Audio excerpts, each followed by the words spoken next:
It's the Fellowship of the Geek Show, a weekly podcast about comics, the comic book industry, and other geek pop culture. Music courtesy of Manny the Martyr. And now, on with the show!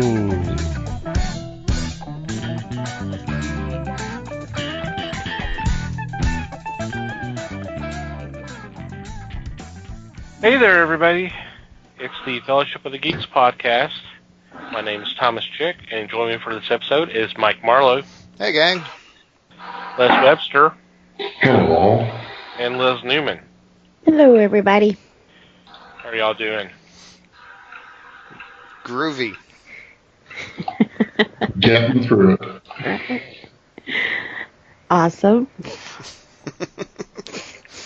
She did bust out the thesaurus. Cool. Mm-hmm. I did. Well, that's how I came up with exuberant last week. Alrighty then.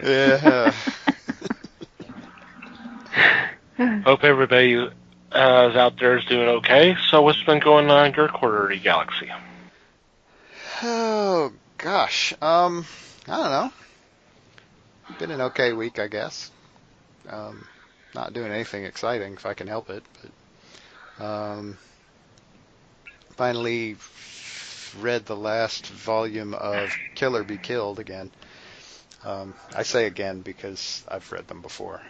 But that series just nails it. I don't know what it is. I mean, I don't know. I think one of the things that I like about it is the narration.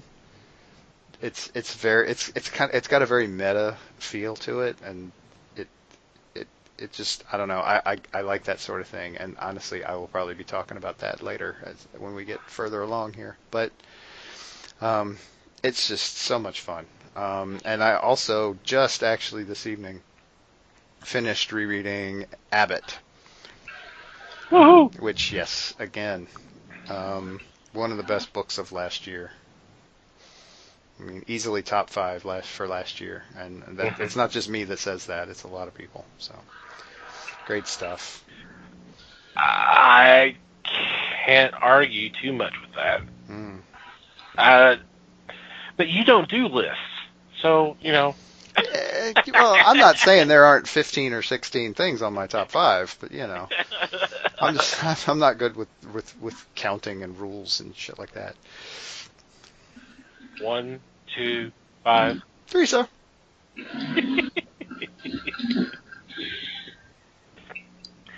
And now 15 minutes with Liz. Woo. Well, I don't really have a lot this week.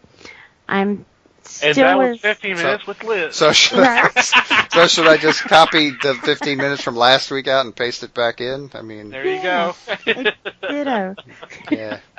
I'm still in the Ditto. baby phase, and Ditto, you provincial putz. Not you. It's a quote from a movie. Don't worry. right. Sure it was. This Blazing Saddle. This is one of the ones we quote a lot. Come on now.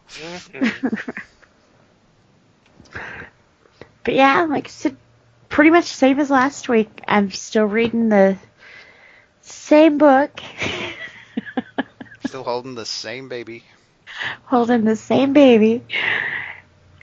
Although I did get to meet a few new people, which was interesting, so I bet Thomas talks more about that later. Ooh. Maybe not. Right.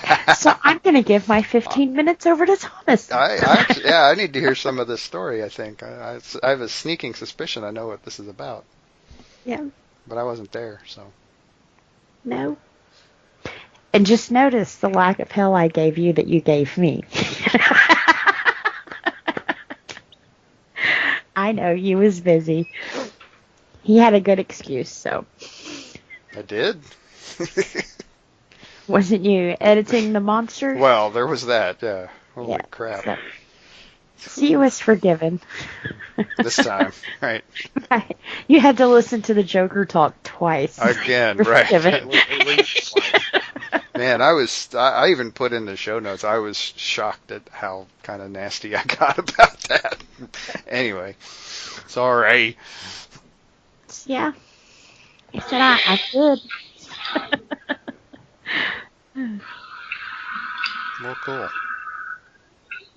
Well, for me, I went and purchased a set of Dice Masters Justice. And I bought this because I needed it. And I say I needed it because I already had one set. You only had But one they set? don't give you all of the dice you need to play. So you have to buy a second set Well, that's to convenient. get those dice. It's like they marketed it that way or something, huh? And they did, because they do not have blind bags anymore. You buy the box, it's supposed to have everything for you. But if it's a character with 4 dice, they give you 2. If it's a character with 5 dice, they give you 3. Hey. If it's a character with 2 dice, you get 1. Now, what kind of dice? I have not played Dice Masters. What kind of dice are we talking about here? Are these like normal 6-sided 1 through 6 dice, or are they something fancy special that they have to buy special? They're special. They are 6-sided, but some have the emblem of the character, and it shows you the power and the defense that this person has. So as you're playing, you can push those dice forward and say, I'm going to attack with these, and your opponent then pushes forward to defend. So just rolling generic 6-siders wouldn't really... No, I mean, sir. you could fake your way through it if you had to, but I know you better than this, don't worry. Well, if you're able to convince your opponent that there's a squirrel running around and they need to occupy their time with that instead, yeah, you can probably get away with the normal 6-sided dice. Dude, I live with people with ADT people. That's not hard for me. Okay.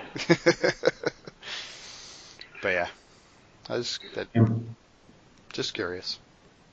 And then Sunday was the home opener for the arena football team up in Frisco.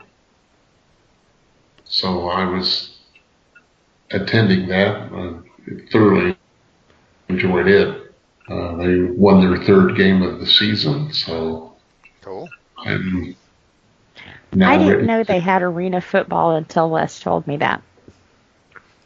I was thinking, when people say that, I was thinking soccer. And he's like, no, it's football. No, indoor soccer is a different sport altogether. So I came home and I asked Phil, I said, have you ever heard of arena football? And he's like, oh, yeah. It's like a lot more tougher and, more vicious than a football off the game walls, is. right. That's what he says. Plus, they give them like half the room. So it was like, wow, that's pretty cool. So see, Les, you taught me something new. I apologize.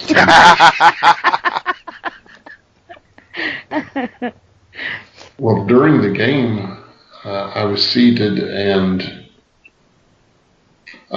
one of the plays was going on. I said heads to the people around me because here comes the ball straight for us. And I'm 20 feet from the playing field, and it comes up and it hits the wall right in front of me and bounces straight up. I grabbed it and took it home with me. Because in this league, if the ball is into the crowd, it's yours. Cool. And it seemed like they went through about 40 to 60 footballs during that game. Damn. Wow. I didn't know they played in Frisco. I thought they were playing in Allen. Originally in Allen, then they moved to one location in Frisco, and now they're at the Star. Oh, well, I should have known. And it's a pretty nice facility. I can't imagine anything less.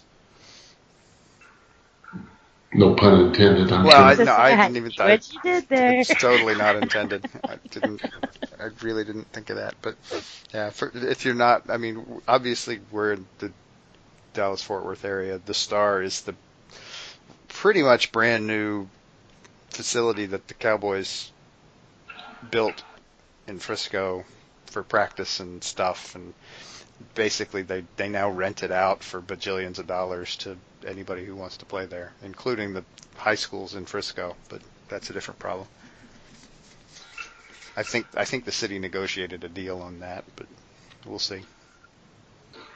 I think they did too, because you think about what they can hold there. It's pretty amazing. In fact, on the field, they have the imprint of Frisco High School. Yeah. So that may be where they hold their home games. Yeah, Frisco High School is pretty close to the Star. It's not far down the street. Yes. There are, of course, now I think it's 9 high schools in Frisco, and I think they all play there. But so there's a lot of staggering of game times and stuff. But Now, isn't Frisco ISD the one that just built the stadium for like $11 million, and before they played a game in it, it started cracking? No. That's Allen. Allen did. Well, okay. and there was another one that did that.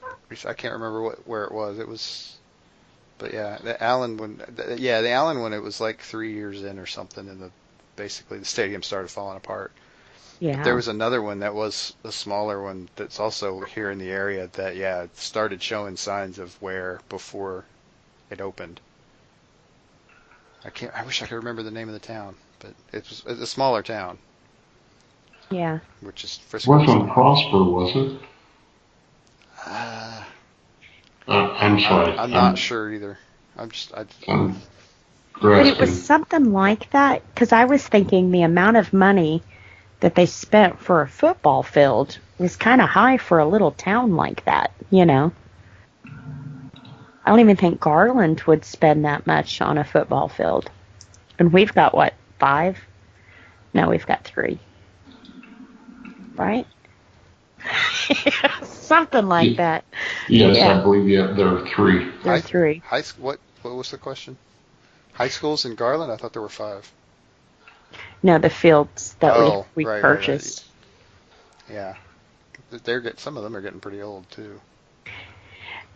Yeah, but they're good about keeping them maintained, So they're not too bad, but yeah, they were there when I was in high school for sure. Oh, it was McKinney. Yeah. It was McKinney last year. $70 million football stadium. $70 million. Do you know how many school books you can buy for $70 million? Do you know how many schools you can buy for $70 million? Right? That's insane. And granted, most of these kids who play football will wind up getting scholarships and that kind of thing from it. And I'm not saying we shouldn't invest in our kids, but $70 million? That thing was falling apart before the taxpayers even got through paying for it. Oh, yeah. Yeah, well, football is big business in Texas. Yeah, it is. Some little towns completely shut down on game night, Mm-hmm.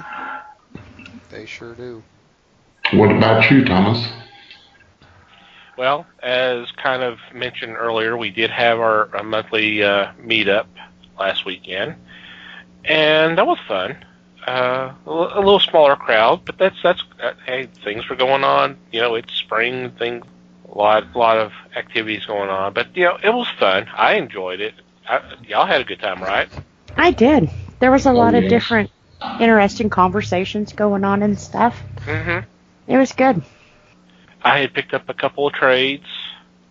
It was actually volumes 1 and 2 of Daredevil by Frank Miller and Klaus Janson.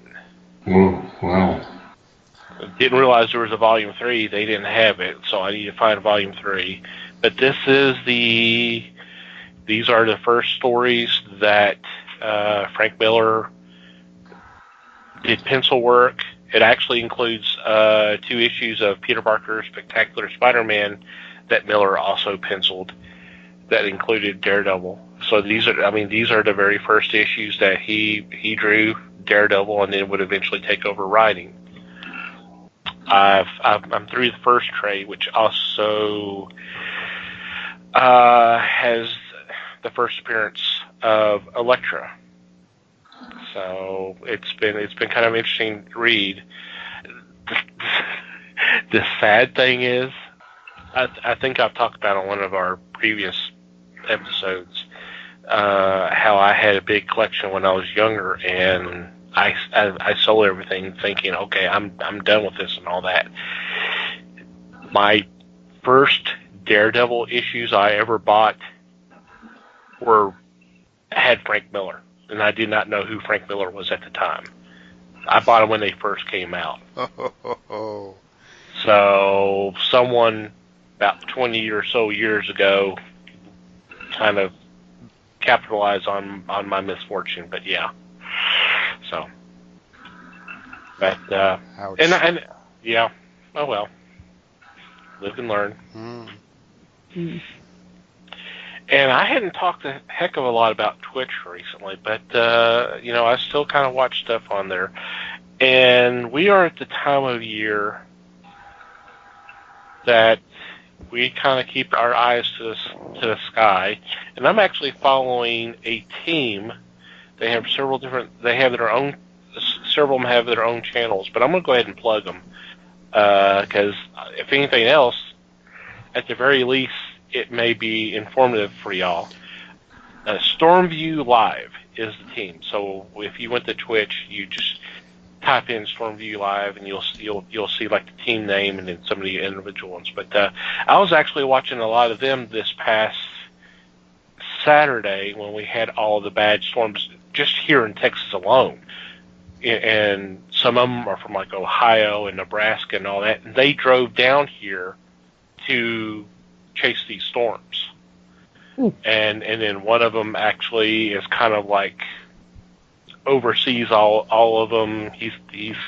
He's at home with all these computers, and he's in contact with them, saying, "Hey, this is what's going on here," and all that. He's their oracle, if you want to look at a comic book comparison. But it was kind of cool. It was kind of interesting, because weather has been something that's been kind of always been interested. I've always been interested in, but it was something I never really followed. So I kind of dig some of this kind of stuff. I remember when I was taking classes at community college before I moved to a traditional college, I took a geology class, and the teacher, he was an interesting man, but one of the things that he always spent time talking about was the weather. And he actually was making us try to watch, I believe there was like a NOAA weather program on PBS, like at 6:30 in the morning or something like that. And I was like, no, but I'll do what I can to record them and watch them or something like that. Right.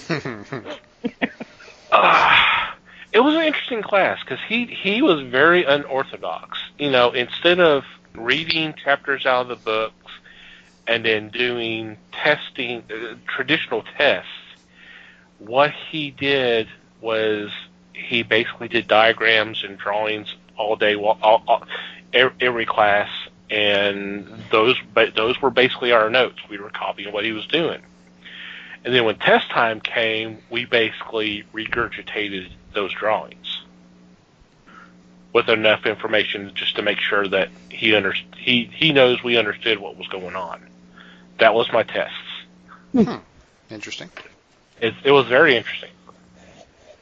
But so yeah, if you want to check them out, God knows they're gonna be busy tomorrow because they're coming back down to see all the stuff that's going to be going on here in Texas. And of course, for those who are not aware, we record on Tuesday nights, and Wednesday sounds like it's going to be kind of a bad day for us. Mm-hmm. Could be. But, so definitely check them out, especially this time of year, the next couple of months, because it's always kind of bad. But some of them also chase in the wintertime with blizzards and stuff, which I'm like, yeah, I don't know about that.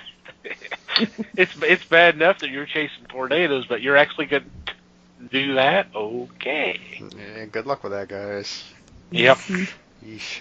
Not just guys, too. So. Well, the generic guys, not True. Yeah. specific. Good luck, gang. Yeah. There you go. Mm-hmm. And since we already talked about our meetup, go ahead and plug our next one, which would be, let me get the date real quick. It's going to be May 11th. That's what it looks like. We're still planning to have it at Wing City. I believe I already have the information on the website. Yes, I do. Wing City is located at 1456 Beltline Road, Suite 120 in Garland. It'll be at 7 p.m. I hope to have something Facebook event posted here, hopefully by the time this episode drops, so the next day or two. Feel free to, if you're in the Dallas-Fort Worth area, come visit us and check it out. It's our Geek and Gab, as I call it. We would love to meet you, and we'd love to talk about anything that's going on in the world of pop culture. Okay. Today's subject, which I expect to get a earful since this was my suggestion. It's a kind of a group review, but also kind of a look back. This year marks the 35th anniversary of what I consider the granddaddy of all comic book events.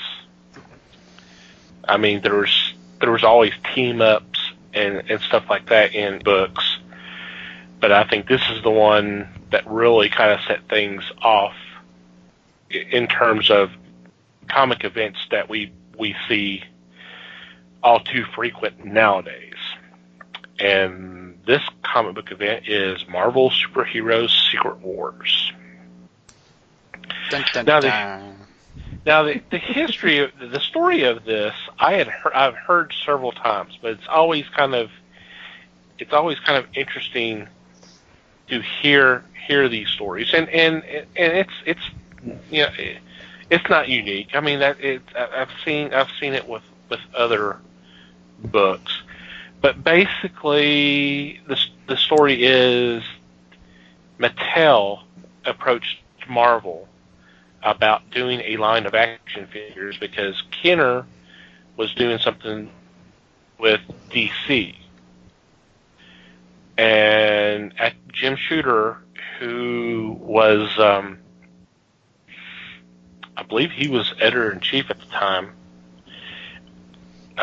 came up with the idea of doing this story, and how they talked about doing the name and all that. They needed to make sure it was had like the word secret in there, had to have words in there because that would get boys kind of interested in looking at the toys. And of course you had to have Marvel so you can actually know, hey, who's actually in there, as if you couldn't tell by looking at the figures. So Jim Shooter came up with the story and brought Mike Zeck and Bob Layton amongst a couple other artists to do this 12-issue maxi series, I guess is what you would call it. And the thing is by the time the story was over with, it was, it wasn't one of these where the term that gets thrown around nowadays almost is things will never be the same again. and it's used so much that it's not even believed anymore. It's like, you hear that and you go, yeah, until the next event comes, and then that's going to be, But this did change up the status quo for a lot of books and a lot of characters. And the thing that was unique about this, or at least I think so, is the story was going in conjunction with the regular books. There was no delay. So I guess I needed to do the premise for those who've not read this, which I recommend it. I think it's an interesting book. A group of heroes who are transported to a newly formed planet along with a bunch of villains by an entity known as the Beyonder. And he's trying to find out who is stronger, good or bad. And of course, when I first started reading all this, I'm thinking about the old Star Trek episode. But so it's a 12-issue story of them trying to battle each other and trying to figure out a way home and all that. But the thing is with these books, but their main books were going on at the same time, so they had the end of one issue, everybody basically disappearing. Then the next month they're back, and then whatever changes have happened have already taken place.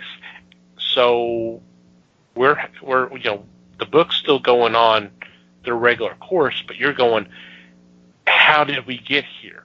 So you had to read Secret Wars to find out how we eventually got there, which was kind of interesting. This is where Spider-Man got the black suit. Ben Grimm stayed behind, and She-Hulk became a member of Fantastic Four. This, that, and the other. It was just a lot of changes, a lot of status quo kind of being thrown out the window, and I understand. I have a little bit of a bias because I read this when it originally came out all those years ago, and I loved it then, even with what faults the book has. So I still kind of go back and think it's a really kind of a cool story. But as I said, I admit that it's not a perfect story. But with that being said, I would love to hear your thoughts. No, you would. I remember reading this when it first came out also. And I was into it. I wanted to see how everything was going to go. But I did have some problems.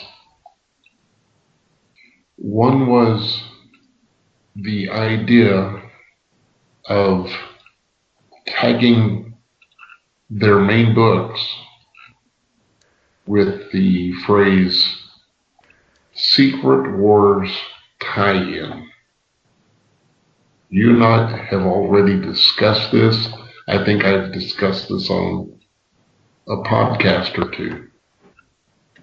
To hype this idea makes me angry, because what they came to do was, let's put one panel, one little square in there tying to Secret Wars. And I ended up doing it. I bought those because it said Secret War tie-in. And to have one panel. Sucker. I was a sucker. Okay, you're talking about Secret Wars 2. Yeah, that was very bad. Yes, I agree with that. You're buying a book, and then he shows up for a couple panels and all that, and then he disappears. Yeah, that. Yeah, I agree. But we're talking about the first one, where there really wasn't too much of a tie-in. So That's what I read, though. I didn't read any other Secret Wars. This is the one that had one panel of Spider-Man, one panel in Iron Man, and I was supposed to be happy that I got a little extra, and it was no extra. It wasn't a description. It didn't tell me what was going on in the main book, although I was reading it. But if you were just to pick it up, it was not an enticement to buy it. So I did have that one flaw I thought was major, something that they should have addressed prior to forging ahead. I thought it was a decent story. It gave you a lot of new ideas. But during the story, all of a sudden, it seemed like they were tired. Shooter was tired of writing about the villains. So we'll just send them back. The heroes we'll keep here. We'll fight. Whatever it is. The Beyonder, Galactus, the X-Men, whatever.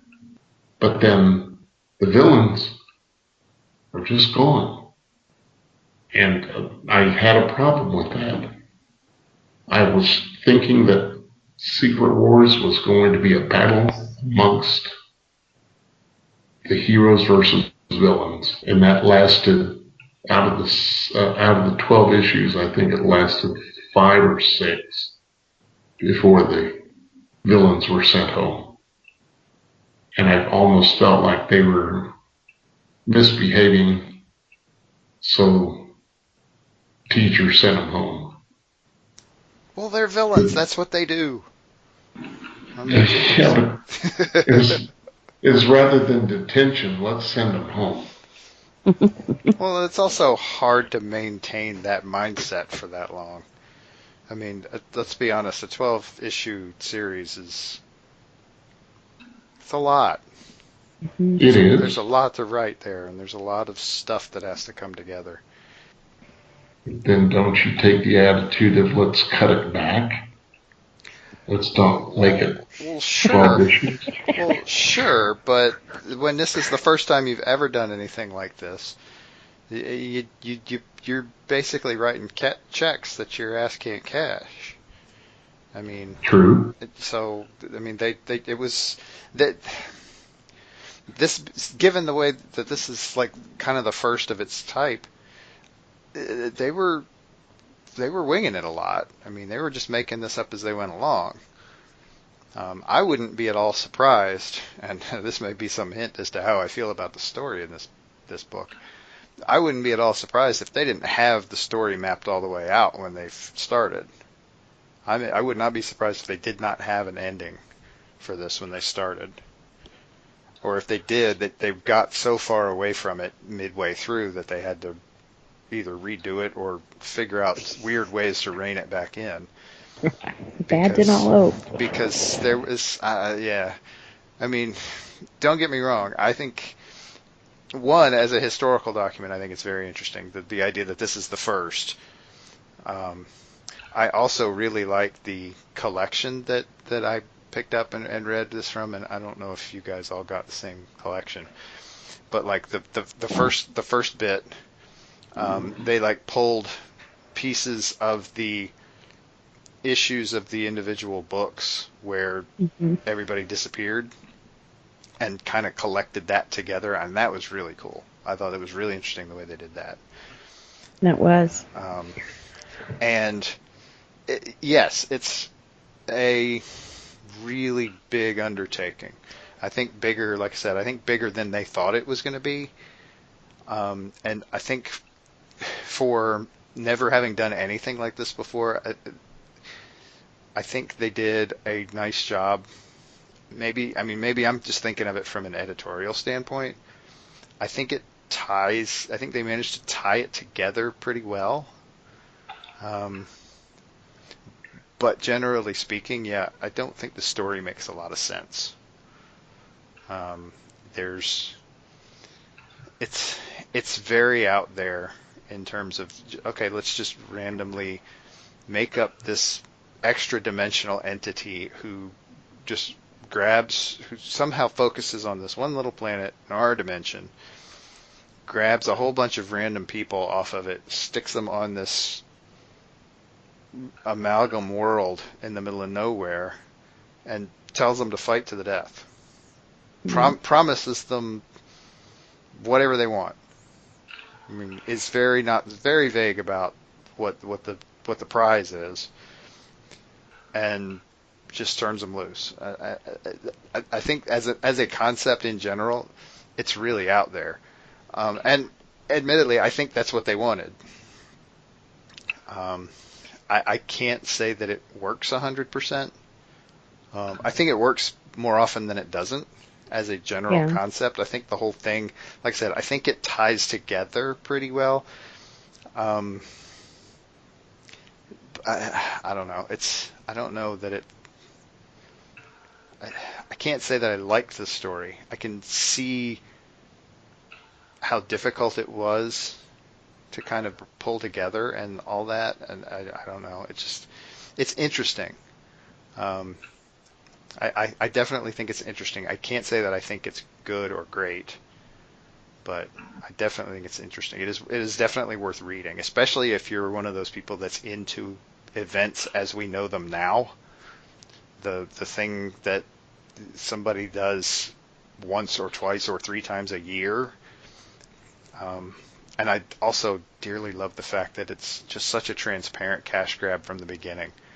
Right. That to me is, I'm like, okay, good, because I'd hate to think that we've been lying to ourselves as well as everybody else about this whole concept and how it's not just a huge cash grab in the first place. So that's what it was. I mean, honestly, they were touting action figures that hadn't really been made yet and didn't sell when they were. So, I mean, as a cash grab, it was a semi-failure to begin with.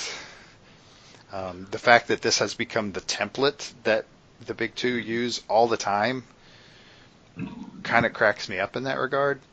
Because, I mean, okay, it was the original was a cash grab that didn't really even work all that well. So let's just base all of our income on that. Right. I'm not surprised that people have been touting the death of the medium for decades now, because that's the business model. But anyway, yeah, I definitely think it's interesting. Like I said, from just an undertaking standpoint, just the scope of the project is amazing. I mean, how well it works in terms of a story, I think you're going to have some people who like it and some people who don't. But well, when I first read it, I was not looking into the toys. I didn't see any connection there.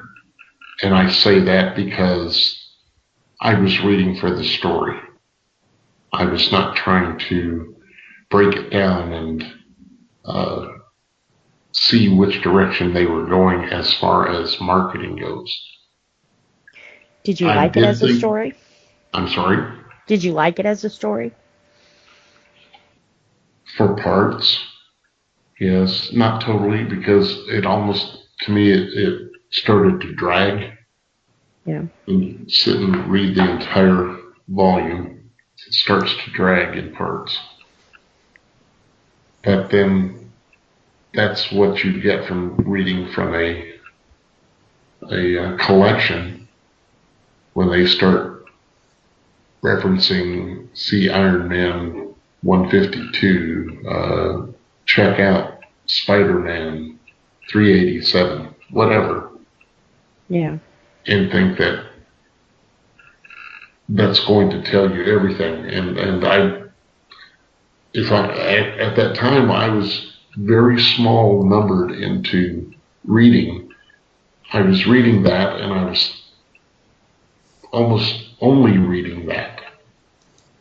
If I'd been thinking, I should have expanded more so I could see more. But like I said, when this series came out, I was buying those tie-in comics. Yeah. And there's where I have the problem with that part. That would have been upsetting. I You buy a cry whole at book night for that now. one plug. You know? It was interesting, though. Let's give the devil his due, because they pulled off something that had not been attempted prior, and that's pretty cool. Yeah. So I'm with you. I this was one of those books that it took me a while to read, and I'm normally a pretty quick reader, you know. And it was, you pick it up and you set it down. You pick it up and you set it down. But it was, I don't know. I like I said, I won't say I didn't like the story. I didn't understand a lot of the story. Like how there's this thing the size of a football field that wasn't there yesterday, but it managed to suck in all of our heroes like dum-dums, you know. So that was my first problem. But not being a big Marvel reader, I did appreciate at the beginning where it was like, here comes Spider-Man. We just saw Spider-Man in this issue, and you know this happened. I liked that because it kind of gave me some kind of background instead of just going into it fresh. And I don't know, I kind of like when they're like, see this reference in the other comics, since more than likely I haven't read the comic they're referencing to. Today, it's easier to find those by Googling. Back when the story came out, if you didn't have that comic book, I could see how that would be. There was no Google. Yeah. You either had it or you didn't. Mm-hmm. But I don't remember this one. I probably saw the toys, to be honest, but not the story.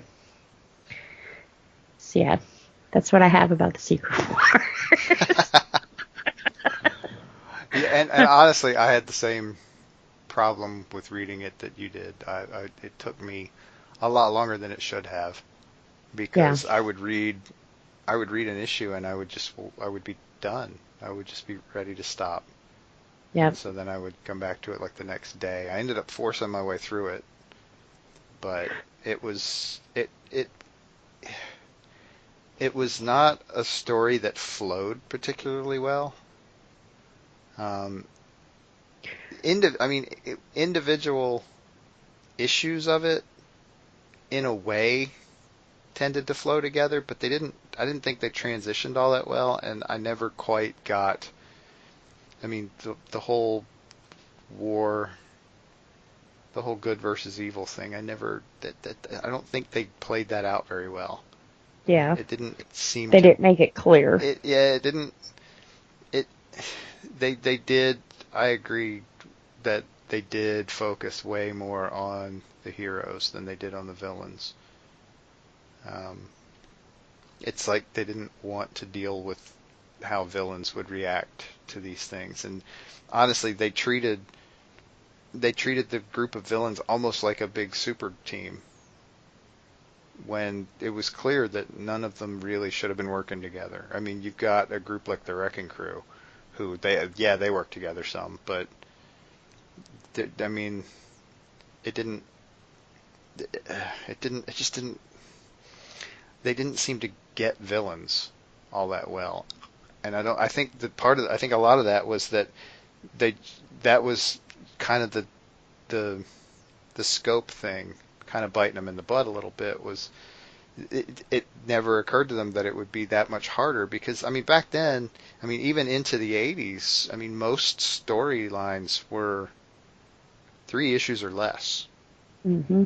And I mean, correct me if I'm wrong, guys, but they just weren't used to writing longer stories like that. That longer form thing just didn't. It just wasn't something that they were used to doing. And so they try to do 12 issues kind of out of nowhere with this, and they're having to figure out ways to spend some time with these villains that they don't normally flesh out this much. I mean, they ended up that, from a marketing standpoint, villains aren't your main sellers. Little boys want to play with the heroes, not the bad guys. So, right, the bad guys are just somebody for the heroes to beat up. Right. And so there's I think not they a lot of centered character more on development them. there. Yep. There's no real reason, and even in a three issue arc, to do a whole lot of character development with the villains, because that you don't need it, because usually you've got, I mean, even if it's a solo hero, there's somebody he's bouncing off of who's not the villain. And they've got some sort of sidekick or partner or whatever, or like Superman has his Lois Lane, that sort of thing. I mean, I'm crossing the streams a bit, but so they don't have to. The hero doesn't have to really interact with the villain other than to put his fist through his face. And so now you've got these villain characters who have almost no character development whatsoever up to this point, and you're trying to fill 30 pages or whatever a month with these people talking to each other, and it's like, who are these people? We don't even know. And so they end up, oh God, it started to get on my nerves how much they were just repeating themselves when they were talking to the villains, and I was just like, okay, come on, we know you're the new villain, and you've got a chip on your shoulder. Guess what? Yep. Everybody in the room has a friggin' chip on their shoulder. Right. Why are you special? Right. Stop trying to pretend like you're special. I mean, and that's a very villain thing to do, but the deal is it also doesn't lend itself to character development. So it just made it, I think that was a lot of what made it harder to read than a normal 12 issue storyline that we're used to today. Mm-hmm. Is because honestly, I don't want to knock any of these guys because they did a hell of a job with this. I still think it was worthwhile, and it was like I said, a very interesting read. They just weren't used to writing like that, and it makes a difference. I mean, if you were to grab Jim Shooter 10 years after this, I mean, I'm sure he would have come up with a better story that would be easier to follow over 12 issues, just because he'd done it before, and because he'd have a better idea of what he was up against. Yeah. Did Shooter write the Iron Man story with Iron Man versus Doctor Doom? That was in the early 80s too. Was he the writer of that one, Thomas? Don't know. Okay. Because that was a strong story. Shooter knew how to write. I just had problem with when he was writing this one. First thing that pops up is Iron Man vs. Doctor Doom, December of 1994. This says, book by Bob Layton, David Michelini, and John Romita Sr. So, if that's the one, then no, it wasn't Jim Shooter. It's all a little before my time. Mm-hmm. But still, you don't get to be editor-in-chief of Marvel not knowing what you're doing. Oh, Shooter had a great track record. Oh, hell yeah. Mm-hmm. Sometimes what happens when you become editor-in-chief of Marvel is you get stuck with crazy shit that the marketing team came up with in terms of toy companies just calling out of the blue saying, "Hey, what do you guys got that we could sell some toys from?" Yep. Which, all credit to them for thinking outside the box, but damn, they bit off a lot with this book. Right. Spider-Man's kind of expensive to print in red and blue, so can we just make him black and white? Yeah, I can see it now. Well, I mean, again, it's one of those. Let's use this opportunity to make some interesting changes, and then just sort of run with it and see where we can go with it, and just open up some idea possibilities. And I mean, the black suit. There's several other things in there that had some interesting possibilities and got played out over the next few years. Yeah. I mean, this is what they did with Ben Grimm. I mean, some of this what they did, they jacked around with the X-Men a little bit, ruined Peter and Kitty's relationship. Not that was ever fated to go well in the first place, but anyway. Didn't even go well recently. Yeah, right. It's still not working out right, but you know, they were trying. Yeah. I think the deal here is that they had some interesting ideas and a definitely off the wall excuse for throwing more stuff out there, more ideas, coming up with just brainstorming the hell out of the thing. And I think they may have done a little too much brainstorming and not enough actual trying to tie it back together. Yeah. In the companion book we had for this, the DC Implosion, wasn't it Shooter that was stated in there about how great Marvel became because they did Secret Wars and DC was faltering at the time? So Most to likely. me, he was making the statement, to me he was making the statement that we beat them because we did better. And the problem I have there is I did not see how much better Secret Wars was, and I know that DC friggin' imploded. It was bad news.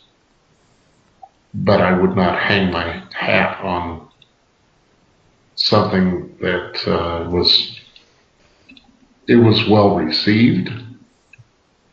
It just wasn't pulled out correctly. I think, like you, Mike, I think it has flaws in how the characters are being handled.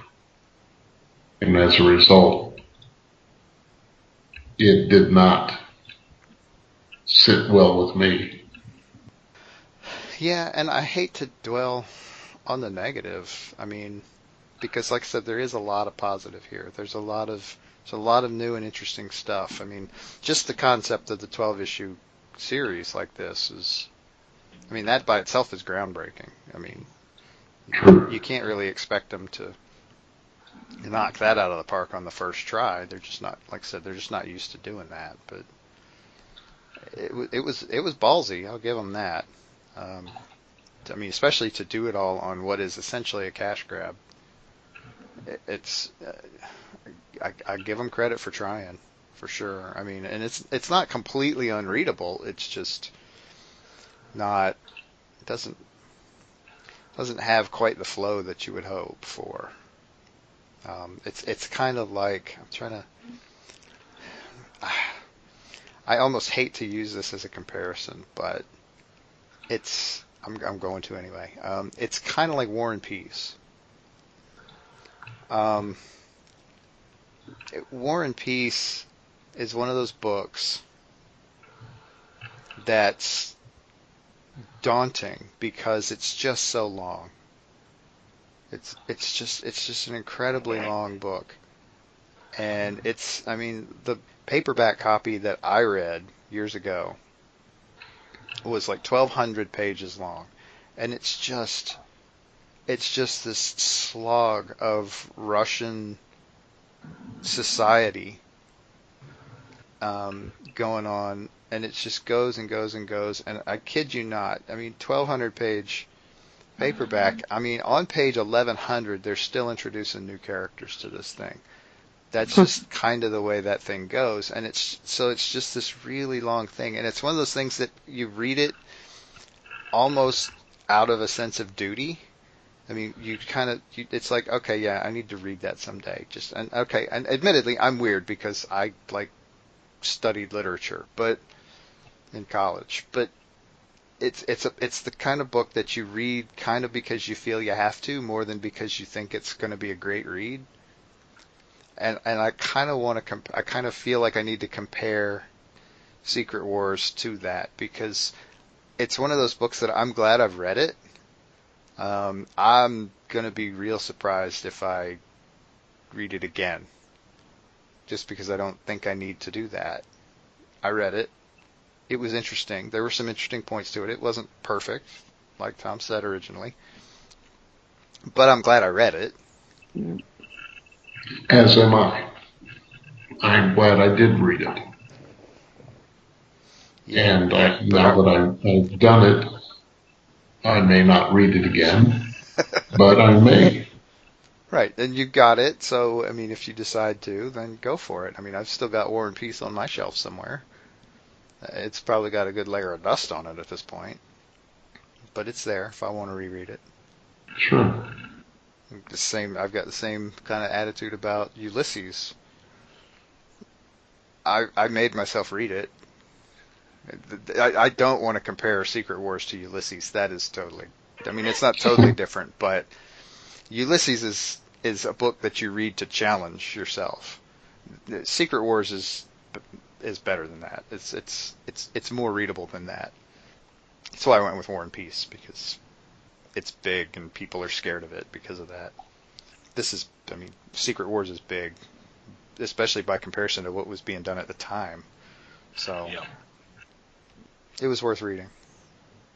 I can't say I would rate it highly, but it was worth reading. It's an interesting historical document. I get what you're saying. So does your inherent bias tell you that we're all jerks for saying stuff like this? No. No, I mean, you're right to your own opinions. I understand that. And like I said, it's not a perfect piece of literature. I mean, it has problems, but you know, I enjoyed it for what it was back then, and I probably enjoy it more now, probably because it's a nice nostalgic trip. So I can understand it being a little problematic. Now, since there's the Russo brothers who have done the last two Captain America movies and the last two Avenger films, are chomping at the bit to do a version of this as a film. Does that make you kind of apprehensive, considering your feelings about the story? Not all of us at once. Well, I can't answer it because I actually like the story. So, I mean, it's y'all are the ones that need to answer the question. Right. Yeah. I think they would change it up enough for a movie where it would be more flowy, I guess is. Flowy. Is that a literature word? Not that I recall, no. Yeah, I was They about didn't to do that one in college. defer to Mike's. I don't remember seeing that one in any of the textbooks I had used, but no, yeah. We get your point. Yeah. I agree they would alter it. Yeah. And by doing so, they make it more palatable for the moviegoer.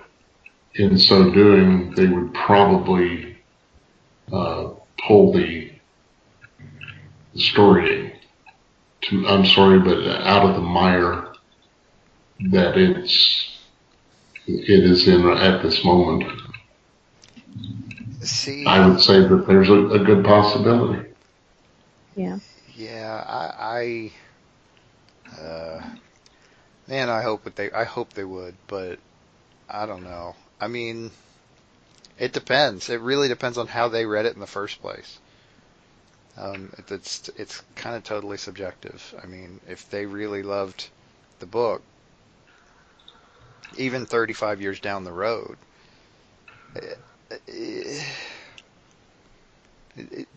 I can only hope that they see and understand the flaws. I don't think there's any guarantee that they do. I mean, you guys are being optimistic. I would actually be kind of pessimistic about this. I would be afraid that I mean, because there's a lot of ways to lose yourself in this. I think a story, especially a story with the huge scope that this has, there's a lot of ways to lose yourself, and there's a lot of ways to kind of follow the story along without it making sense. Yeah, there's just so much stuff in there that it would be really easy to just grab the cool parts and lose what very little that you have tying it together in the first place. And I don't know. I wouldn't want to try it if it was me. Well, unless they did it like the past and take 10 years to tell the story. I could see that happening. This is not a story that would lend itself well to that, unfortunately. I mean, yeah, I agree. You break each issue down into a movie, sure. But or boy, that build would be up painful. to this to kind of explain a little more, you know. I'm not sure that would help. I mean, honestly, the initial ice bucket challenge way this thing started was Right. I mean, that doesn't lend itself to that. There's not a lot of build up. It's all, I mean, you already know the characters. That's fine because you've got the 10 years of Marvel Cinematic Universe under your belt already. But the scope of this story by itself, I don't think is going to lend itself to a movie. I'm not sure it would lend itself to 5 movies. I'm not sure you could tell this story in 10 years. In 10 years. And it's something that takes place over the span of a weekend, pretty much. Yeah. I mean, well, and if it was done, it would be done for the same reasons it was originally done.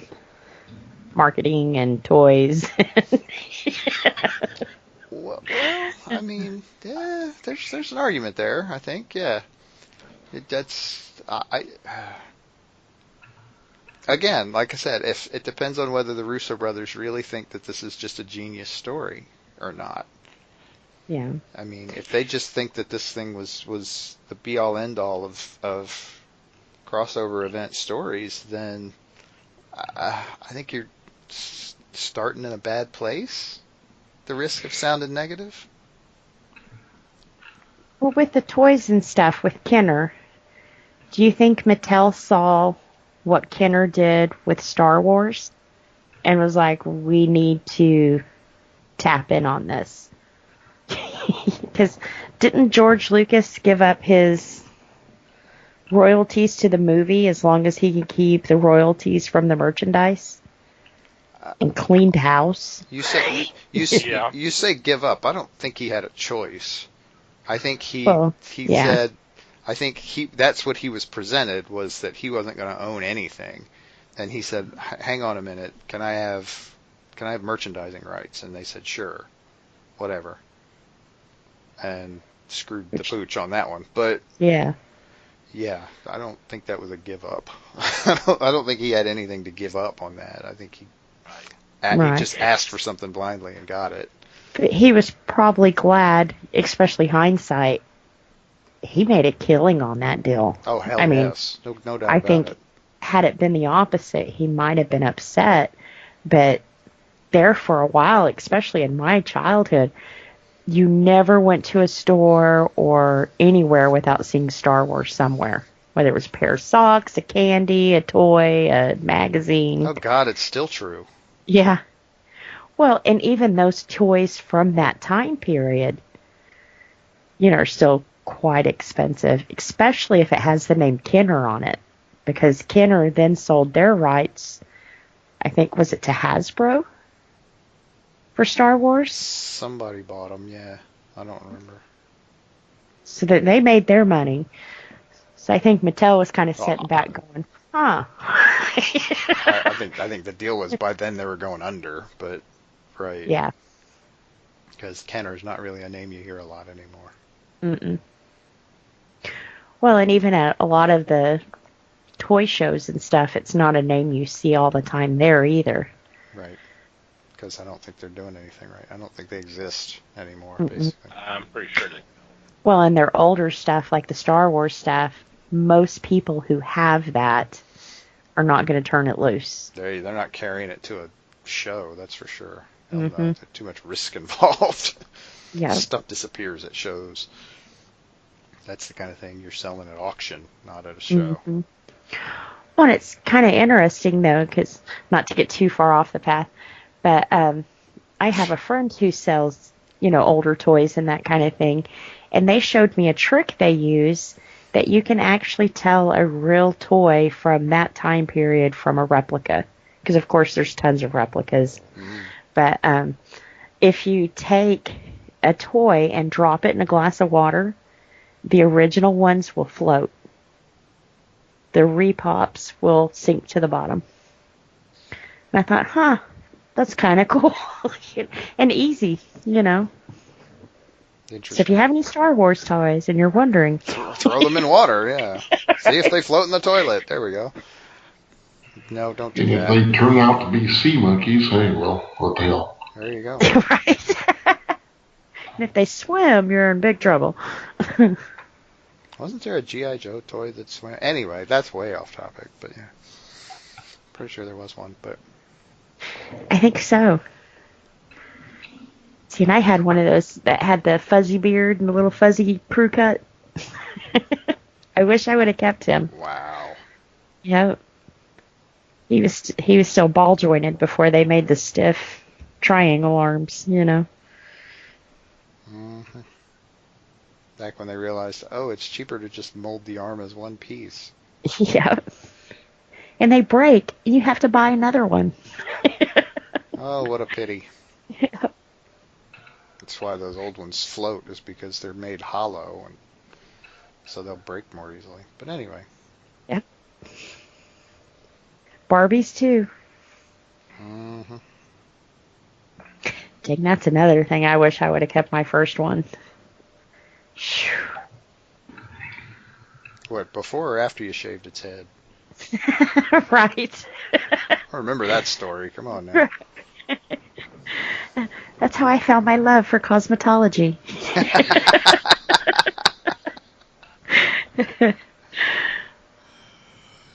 Dang. So yeah, they had a good ideal. Toys will always sell. Because there's people like me that will buy them. What, to destroy them? No, not now. I keep mine all pretty in the boxes and, Right. Now she's a collector. The deal is there aren't necessarily enough collectors out there to bother with the cost of actually making the toys, but yeah. depends. Depends on the toys. Well, and back then, when they were making these toys, they weren't thinking about collectors. Oh, hell no, that didn't exist. Right. Even with comic books, you didn't collect those. Most time people read them once and it wound up on the bedroom floor or, over at a friend's house, or you didn't really collect them. Yeah, my OCD came later in life.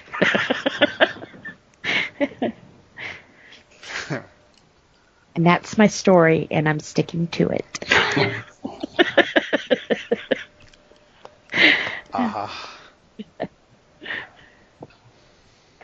And on that note, we're going to take a quick break, and we'll be back with our weekly picks.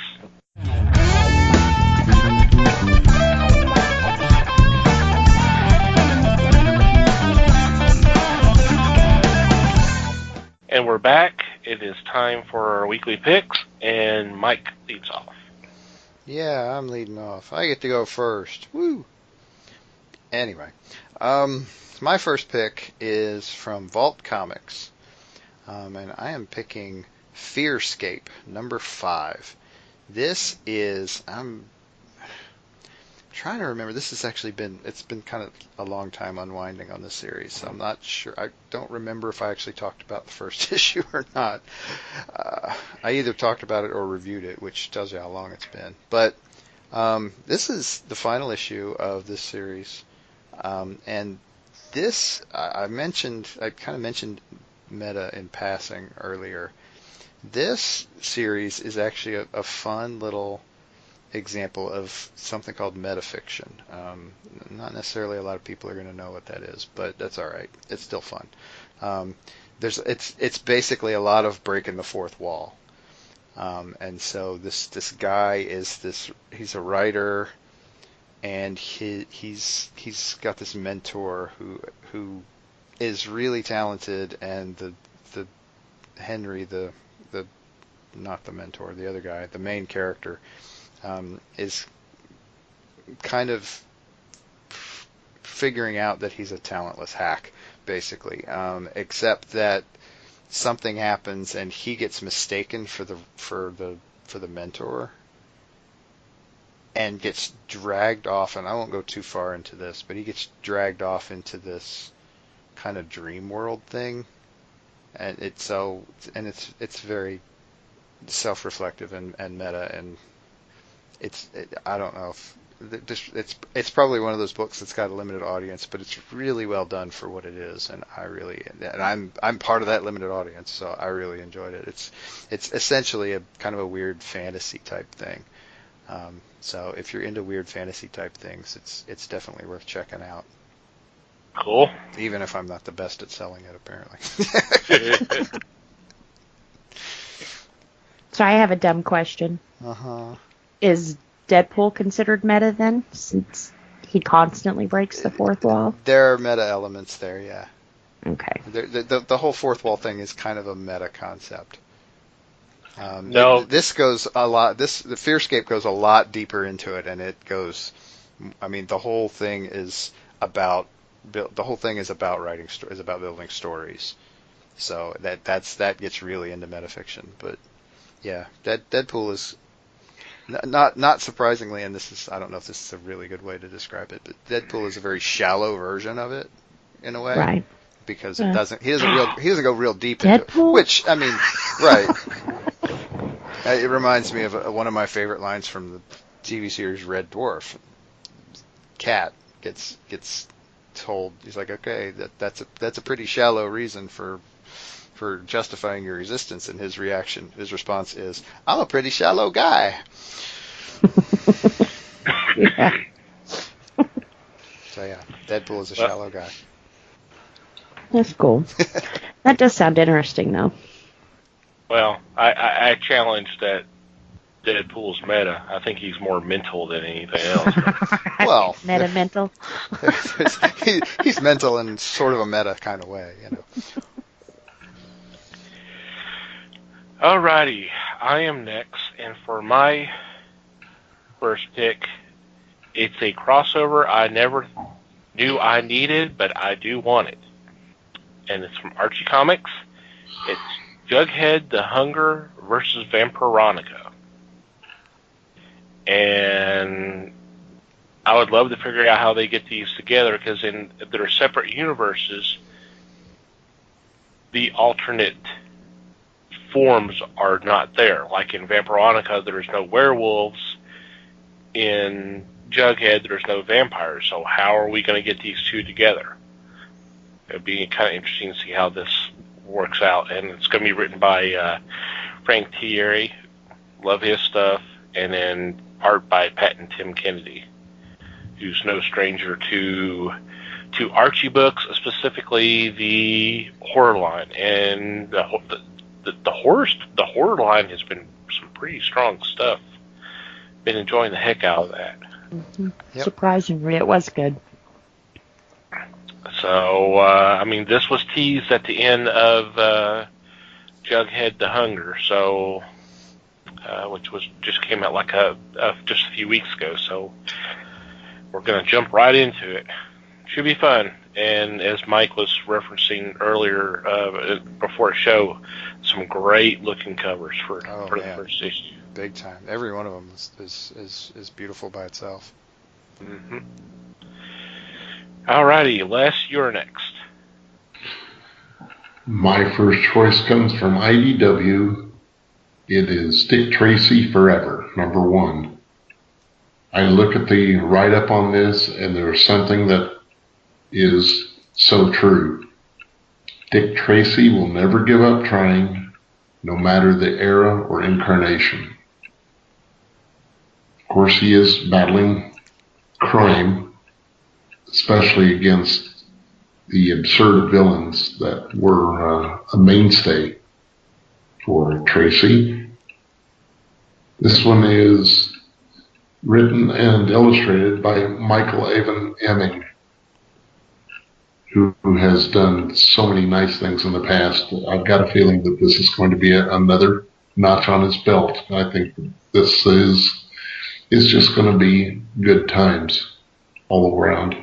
So I'm going to say step up and grab one for yourself. Yeah. Sounds pretty cool to me. It does. Now, will this be wrote in Dick Tracy time or modern day? The way I see it, it'll be modern. That's cool. Huh. Alrighty, Liz. All right. For my first pick, it's coming out of Amigo Comics. It's called Nasty Pills. Girl goes on pretty much a drug-filled rampage after her lover is killed, and she finds out that it's the mob who killed her. So this is going to be a very, very short series. It looks like 2 books on this one, so the story should move pretty fast. But it looks like she winds up killing people and gets a better high from it than the drugs that she's on. So she'll find out now if she's really going for revenge or if she's just trying to capture that high again. Should be pretty good. Like I said, if you like a short story, this one won't drag it out. 2 books. So not an all ages title. No, not at all. And I haven't really read a lot out of Amigo Comics, so this one should be pretty interesting. Cool. Yep. Does sound like fun. Mm-hmm. Drug-fueled murder rampage. Woo! Woohoo! Alrighty, Mikey.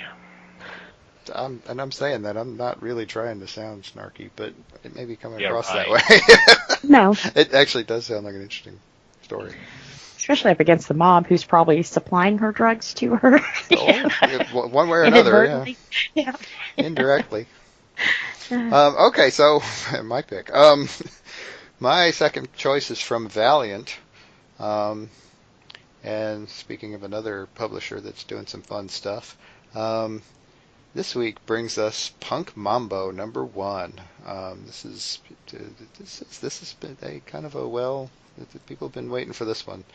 If you're not familiar, Punk Mambo is a voodoo priestess who transplanted from London to New Orleans. Being a voodoo priestess, not probably real surprising. And so, in this is her first solo book, and she's going to be checking out a series of kidnappings, and she's one of those characters that's kind of been around some and has been in a few things, and is almost always like wild to the point of entertaining. When you see her in small doses. So it will be interesting to see how she turns out kind of at the helm of her own book. And given that Cullen Bunn is involved, I imagine this is going to be pretty interesting. Mm-hmm. Yep. Yeah, I'm there with you there. Mm-hmm. It'll be fun. Alrighty, I am next, and for my second pick, I'm going with IDW, and it is Star Trek Year 5. as the title lets you know, this is going to be chronicling the 5th year of the original 5-year mission and this is a classic Trek. This is not the Kelvin Trek era. We're dealing with the original cast. This is an area I don't think has been played around with too much. Maybe some in the books. I remember when DC had the property, they may have done a couple of stories. I know they did one annual that was literally the last mission of the original 5-year mission. But this is I'm kind of excited about this. This should be pretty fun. And God, the first issue has a cover by Greg Hildebrandt that's just beautiful. It really is. It really is. If you're not familiar with the name, oh my God, just do a Google. He and his brother, oh God, I'm blanking on his name. Tim, thank you. Did one of the classic Star Wars posters, the one with Luke standing with his lightsaber over his head, and you got the image of Vader in the Death Star behind him and all that. Beautiful work. Beautiful Lord of the Rings art. And I don't believe he's either one of them. Of course, Tim's no longer with us. Have ever done any Star Trek artwork before. So this is the first time, and it's just incredible. It is a really pretty cover. So I'm excited about this. It should be a blast. So if you've been craving Star Trek stories with the original cast, here you go. Should be fun. Yep. Agreed. Yeah, I think so. Alrighty, Les. My second choice is the Complete Fear on 4 Worlds reader set. This is by American Mythology. It is 4 issues, all number 1s. This is the story of Edgar Rice Burroughs crossover. On this, you have Carson of Venus, Moon Maid, Pellucidar, and The Land That Time Forgot. This was a good, strong story. This is a chance to get all 4 issues in a set. I'm going to recommend this one also because I was very intrigued with how they handled all 4 and had a central theme for this type of crisis book. So think of Crisis and Secret Wars going on for Burroughs books, and you've just about got the idea of what they're trying to put forward. Neat. Yep. Sounds like cool stuff. It does. Alrighty, Liz. Alright. For my second pick, it may sound a little familiar to you Stephen King fans. It's called Electric Black. This is about a cursed antique shop that the guy who runs it is demonic. He's got psychopaths that work for him. But so judgy. God. You know. That says a lot if I'm saying that. Ooh, ouch. But each object in the shop is cursed, and sometimes they use these objects for their, the employees use it for their own devious plans, or sometimes, they allow this object to, what's the word I'm looking for? It's cursed. What it reminds me of is Needful Things, where, the guy saw this big, beautiful raccoon tail flying from the car, and, he gets it, and he agrees to do some kind of favor for the guy in order to get this, prized possession, when everybody else looking at this raccoon tail, it's like this old, moldy, molten, not what he sees at all. So I'm expecting that kind of story, but they've already kind of said it by saying the store can show up in any time or any space. So I think we'll have different stories going along, maybe in different time periods, wherever this place shows up. But I'm traveling, Mike. Yeah, should be good, right? You laugh. I actually think it does sound interesting. I mean, it honestly sounds, I mean, almost as much like an excuse for a Twilight Zone type series Right. than anything else. Mm-hmm. Yep. So when I read about it, the first thing that popped out was Needful Things. Everything was cursed, and it took one guy on the outside who really didn't want anything or covet anything to see what was going on around him, Mm-hmm. So hopefully they have a good sheriff in this comic book. Right. Well, yeah. Yeah. So How about looking at it as Friday the 13th Ah, TV series? yep. I'd forgotten about that one, too. Only I think the shopkeepers in this instance would be like the uncle who owned it before them. Okay. So it's a prequel then. Right. Yep. Sure, we'll go with that. No, sounds cool. Yep. And honorable mention.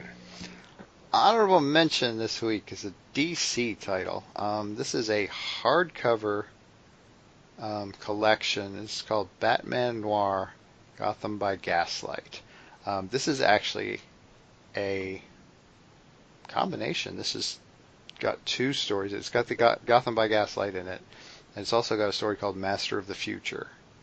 And it's, of course, very nicely printed in a nice hardcover with beautiful black and white art by the original artists, and it's pretty. I mean, they're also interesting stories, but it's pretty. I mean, that's pretty much what a book like this is put together for, Mm-hmm. and you can't really go wrong with Gotham by Gaslight anyway. So even if you're getting it just for that, go for it. Wasn't Gotham by Gaslight the Magnolia Yes, story? yes, it was. Cool. Alrighty. Any special shout outs or mentions this week? No, Don't I'm think- talked out. Wow, that's a new Mark one. this day.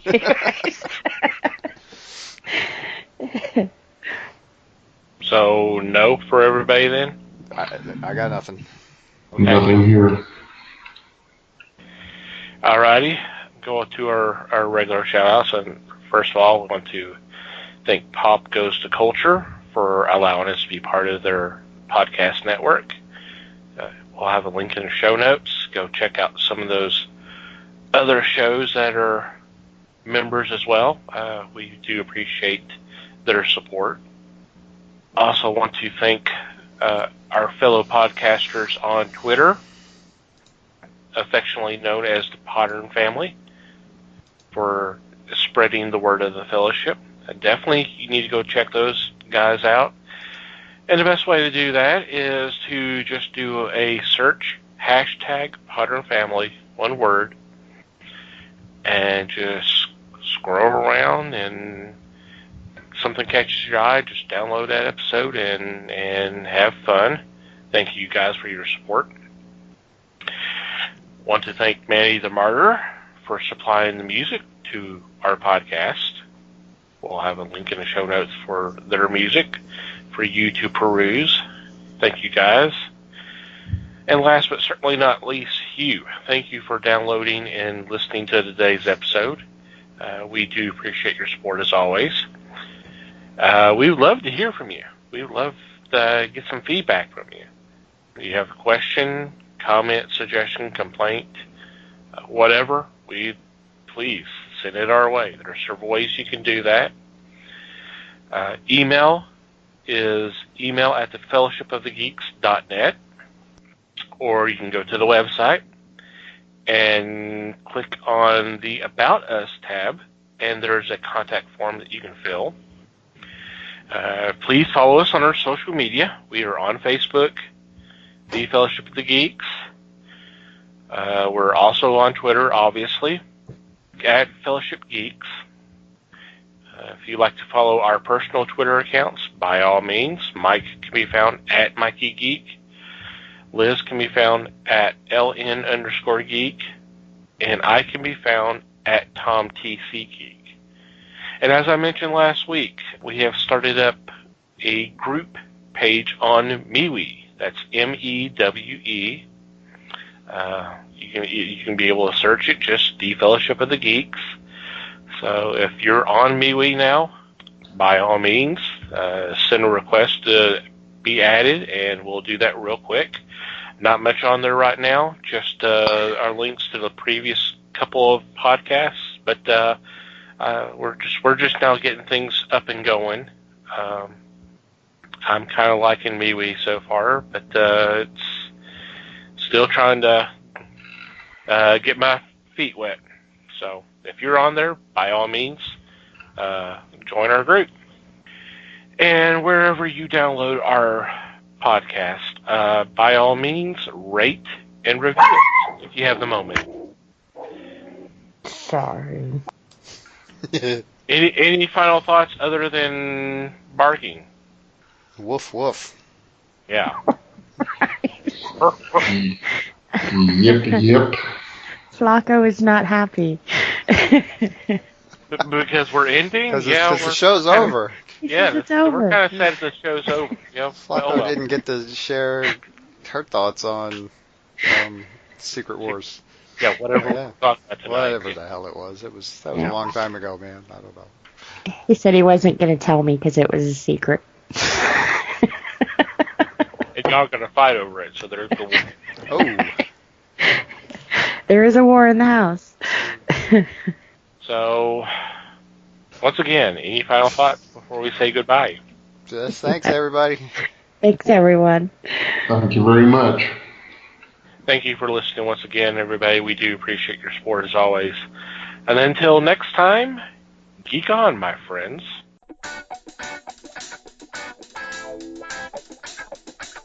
We thank you for listening to the show.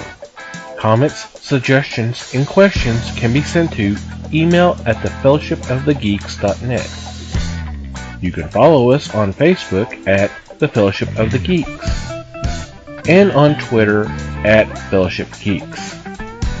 Until next time,